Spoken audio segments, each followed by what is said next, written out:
Първо, отворете браузъра си и намерете видеото, което искате да изтеглите. Както виждате, няма бутон за изтегляне, затова намерете трите точки в горния ляв ъгъл и кликнете върху тях. Намерете още инструменти, след това инструменти за разработчици и сега ще видим конзолата за разработчици.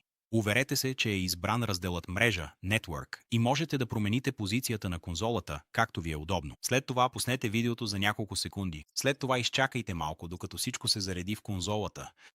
След това в мини-филтърната лента напишете MIME equals video. След това кликнете два пъти върху опцията Size, размер, за да ви покаже най-големия файл и кликнете върху него, след което натиснете десния бутон на мишката. След това изберете Copy, Copyright и после Copy URL, Copyright URL адреса. След това отворете нов раздел и поставете линка. Преди да натиснете Enter, трябва да намерите точно този знак и думата Range след него, изтрийте го и всичко след него. Сега изтеглете видеото и се върнете в раздела Drive. Сега в секцията Филтър, сменете видео на аудио и направете същото. Копирайте URL адреса на най-големия файл и отворете нов раздел или използвайте предишния. Направете същото като преди, като изтриете знака и думата Range след него, както и всичко останало, както преди. Сега изчакайте, докато всичко се изтегли.